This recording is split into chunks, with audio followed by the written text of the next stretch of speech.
চলতো। তো তখন থেকে এটি নির্ধারণ করা হতো বড়লোক বা গরিব লোক মাপার জন্য, যে যার কাছে 20 দিনার বা 200 দিরহাম থাকবে বা তার সমপরিমাণ সমতুল্য তার কাছে ধন দৌলত থাকবে, সে হলো বড়লোক। পরেকার ওলামায়ে কেরামরা যখন ওর চলন প্রায় বন্ধ হয়ে গেল, তখন সেটিকে পরিমাপ করে দেখলেন যে 52.5 তোলা রূপো বা 7.5 তোলা সোনা যার কাছে থাকবে সে হবে বড়লোক। এবার এই তোলার মধ্যে এখন কিন্তু একটু ঝামেলা রয়েছে। মানে কোন সোনার বা দোকানদারদেরকে আপনি যদি জিজ্ঞাসা করেন জুয়েলার্সদেরকে, তো কেউ কেউ বলবে তোলাকে আমরা 10 গ্রামে মাপি, আবার কেউ কেউ বলবে আমরা তোলাকে 11.5 গ্রামে মাপি। রিসার্চ করে বা জিজ্ঞাসা করে দেখতে পারেন। তো ওদের মধ্যে তোলা নিয়েও সমস্যা রয়েছে, তো পরে আপনি সমস্যার সম্মুখীন হতে পারেন। তার কারণে বর্তমান উলামায়ে কেরামরা রিসার্চ করে বার করেছেন যে 52.5 তোলা যে রূপো এর কত গ্রাম হবে, সেটা হচ্ছে যে 653 গ্রাম 184 মিলিগ্রাম। কত হতে হবে? 653 গ্রাম 184 মিলিগ্রাম। নাকি বুঝছো? ঠিক বললাম তো? 653 গ্রাম 184 মিলিগ্রাম রূপো।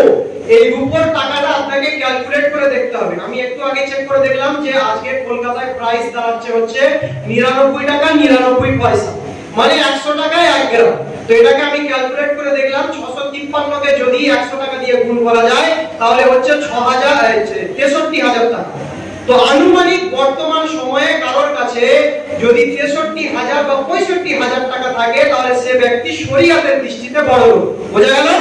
শরীয়তের দৃষ্টিতে সে হলো বড়লোক, তার উপরে কুরবানি ওয়াজিব। হ্যাঁ, এখানে সংজ্ঞা পুরোপুরি হয়নি, কিছু ব্যতিক্রম রয়েছে।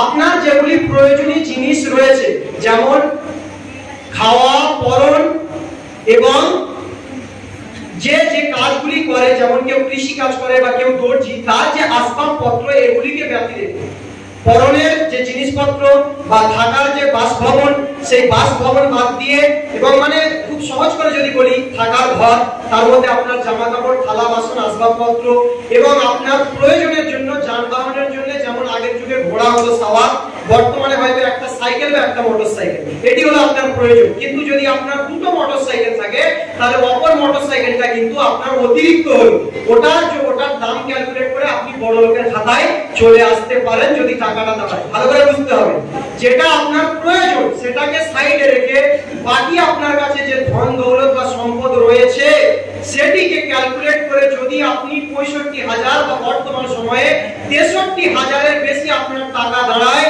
তাহলে আপনি বড়লোক, আপনার প্রতি কুরবানি কি ওয়াজিব। এবার আমাদের সমাজে একটি ভুল ধারণা রয়েছে যে কুরবানি শুধুমাত্র হয়তো যে পুরুষদের প্রতি ফরজ হয়, যারা কুরবানি করে, বিশেষ করে ইমাম সাহেবরা। আমি তো ইমাম সাহেব কোনোদিন হইনি, মানে কুরবানির সময় যে কুরবানিতে কোনোদিন মেয়েরা নাম দিয়েছে যে আমাদের নামে কুরবানি করতে হবে, এস আসে, এরকম নাম আসে? আপনারা কোনোদিন দিয়েছেন যে আমার স্ত্রীর নামে কুরবানি হবে? এসেছে কোনোদিন? দেওয়া হয়? কি মনে হয় আপনাদের, কি মনে হয়? বা দেখেছেন কারোর বাড়িতে কুরবানি হয়েছে সেখানে মেয়েদের নাম দেওয়া হয়েছে? হ্যাঁ, দেওয়া হয়। যারা দেয় তারা বুদ্ধিমানের কাজ করে। তো দেখুন, কুরবানি শুধুমাত্র পুরুষদের প্রতি নয়, বরং নারীদের প্রতিও ওয়াজিব হয়। যার কাছে এতটুকু পরিমাণ ধন সম্পদ থাকবে সেই কিন্তু বড়লোক, চাই সে পুরুষ হোক চাই মহিলা হোক, সকলের প্রতি কিন্তু কুরবানি ওয়াজিব। মহিলাদের কাছে হয়তো বলবে যে আমাদের কাছে টাকা পয়সা থাকে না। টাকা পয়সা থাকে না তো কি হলো, আপনাদের কাছে হয় সোনা থাকে নয় গয়না থাকে, আর কিছুটা পরিমাণ টাকা অবশ্যই থাকে। আর ওই যে সোনা বা গয়না রয়েছে, শুধু সোনা কারোর কাছেই থাকে না। এমন খুব কম ব্যক্তি রয়েছে যে যার কাছে শুধু সোনা, সোনার সাথে সাথে রূপো থাকবে বা কমপক্ষে কিছু টাকার মালিক সে থাকবে। তো যার কাছে সোনার সাথে অন্যান্য জিনিসের ধন সম্পদের মালিক হবে, তার পয়সা ক্যালকুলেট করার সময় ওই রূপটা দেখতে হবে। আর রূপ দেখতে গেলে বর্তমান সময়ে 63 বা 65,000 টাকার যে মালিক হবে তার প্রতি কুরবানি ওয়াজিব হবে। হ্যাঁ, এখানে আরো একটি বিষয় জানতে হবে যে কারোর যদি দেনা থাকে, এটা মাথায় রাখতে হবে, কারোর যদি দেনা থাকে তাহলে সেই দেনাটাকে ওর টাকা থেকে মাইনাস করতে হবে। খুব সহজে বুঝিয়ে বলি, এটা বলে বক্তব্য শেষ করে দেব। যেমন ধরুন আমি বড়লোক হয়েছি, আমার কাছে আছে, আমার 2 লাখ টাকা দেনা আছে। ভালো করে বুঝুন, আল্লাহ না করে কোনোদিন এত দেনা না চলুন, কথায় বোঝানোর জন্য বলছি। আমার কাছে ধরুন 2 লাখ টাকা দেনা আছে, কিন্তু আমার প্রয়োজনীয় জিনিস বাদ দিয়ে আমি 4 লাখ টাকার মালিক। কত টাকা বললাম? 4 লাখ টাকার মালিক, বা ধরুন 3 লাখ টাকার মালিক। তো আমার ওই 3 লাখ টাকার যে মালিক, ওর থেকে আমার দেনা অর্থাৎ 2 লাখ টাকা যদি বাদও দিয়েছি, তাও আমার কাছে কত টাকা বাঁচছে? 1 লাখ টাকা, 1 লাখ টাকা। তাহলে 1 লাখ টাকা যদি আমার কাছে বাঁচে, শরীয়তের পরিভাষায় বড়লোক হওয়ার জন্য যথেষ্ট না যথেষ্ট না যথেষ্ট।